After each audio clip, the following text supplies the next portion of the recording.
El fantasma de la monja. Durante muchos años, y según consta en las actas del muy antiguo convento de la Concepción, localizado en San Miguel de Allende, Guanajuato, las monjas enclaustradas en tan lóbrega institución vinieron sufriendo la presencia de una blanca y espantable figura que se veía colgada en uno de los arbolitos de durazno que en ese entonces existían. Cada vez que alguna de las novicias o profesas tenían que salir a alguna misión nocturna y cruzaban el patio y jardines de las celdas interiores, no resistían la tentación de mirarse en las cristalinas aguas de la fuente que en el centro había, y entonces ocurría aquello. Tras ellas, balanceándose al soplo ligero de la brisa nocturnal, veían aquella novicia pendiente de una soga, con sus ojos salidos de las órbitas, y con su lengua como un palmo fuera de los labios retorcidos y resecos, sus manos juntas y sus pies con las puntas de las chinelas apuntando hacia abajo. Las monjas huían despavoridas clamando a Dios y a las superioras, y cuando llegaba ya la abadesa o la madre tornera, que era la más vieja y la más osada, y aquella horrible visión se había esfumado.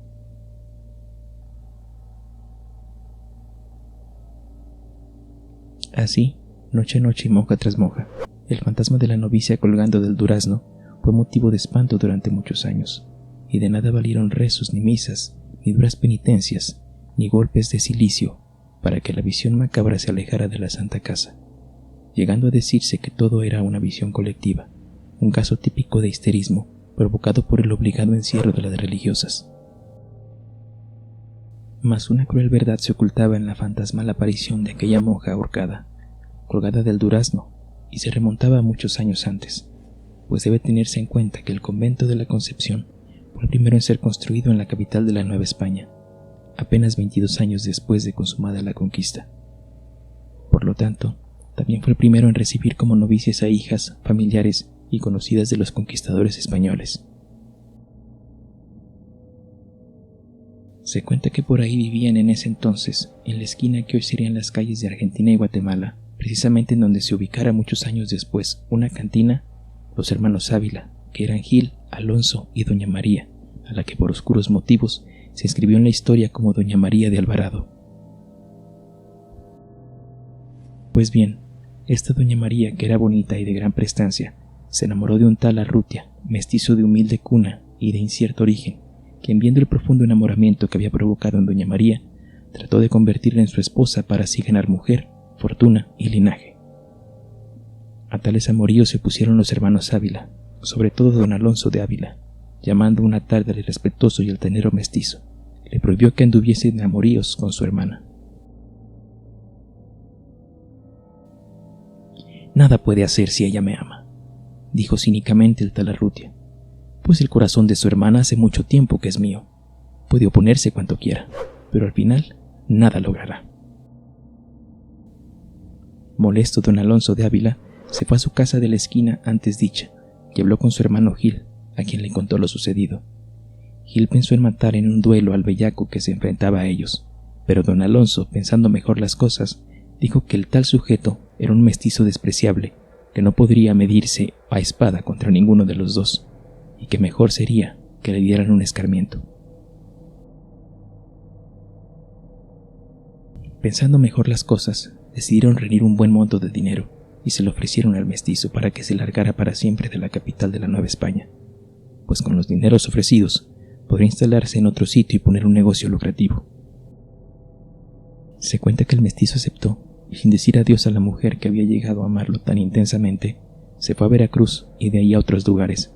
dejando transcurrir 2 años, tiempo durante el cual la desdichada doña María Alvarado sufría, padecía, lloraba y gemía como una sombra por la casa salariega de los hermanos Ávila, sus hermanos según dice la historia.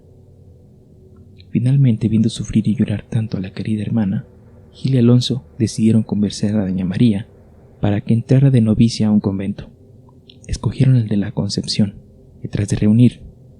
otra fuerte suma como dote, la fueron a enclaustrar diciéndole que el mestizo, motivo de su amor y de sus cuitas, jamás regresaría a su lado, pues sabían de buena fuente que había muerto.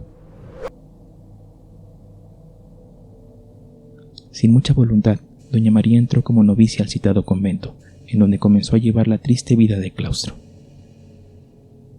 aunque sin dejar de llorar su pena de amor, recordaba siempre al mestizo Arrutia. Por las noches, en la soledad tremenda de su celda, se olvidaba de su amor a Dios, de su fe y de todo, y solo pensaba en aquel mestizo que le había sorbido hasta los tuétanos y sembrado de deseo su corazón. Al fin, una noche, no pudiendo resistir más esa pasión que era mucho más fuerte que su fe, que opacaba del todo a su religión, decidió matarse ante el silencio del amado, que solo regresó para pedir más dinero a los hermanos Ávila. Cogió así un cordón y lo trenzó con otro para hacerlo más fuerte. A pesar de que su cuerpo, a causa de la pasión y los ayunos, se había hecho frágil y pálido, se hincó ante un crucifijo, pidió perdón por no poder llegar a desposarse al profesar y se fue a la huerta del convento. Ató la cuerda a una de las ramas del durazno y volvió a rezar pidiendo perdón a Dios por lo que iba a hacer y al amado mestizo por abandonarlo en este mundo. Se lanzó hacia abajo, sus pies golpearon el brocal de la fuente y allí quedó basculando, balanceándose como un péndulo blanco, frágil, movido por el viento. Al día siguiente, la madre portera, que fue a revisar los gruesos picaportes y herrajes de la puerta del convento, la vio colgando, muerta. El cuerpo ya tieso de María de Alvarado fue bajado y sepultado esa misma tarde en el cementerio interior del convento, y allí pareció terminar aquel drama amoroso. Sin embargo, un mes después, una de las novicias vio la horrible aparición reflejada en las aguas de la fuente. A esta aparición siguieron otras, hasta que las superioras prohibieron la salida de las monjas a la huerta, después de puesto el sol. Dicen que el alma de esta enamorada nunca pudo vivir en paz, por eso su imagen siempre aparecía a la misma hora en la que se mató. Cuentan asimismo que poco tiempo después, sus hermanos también murieron trágicamente. Se dice que el alma de aquella inocente les cobró su amor frustrado.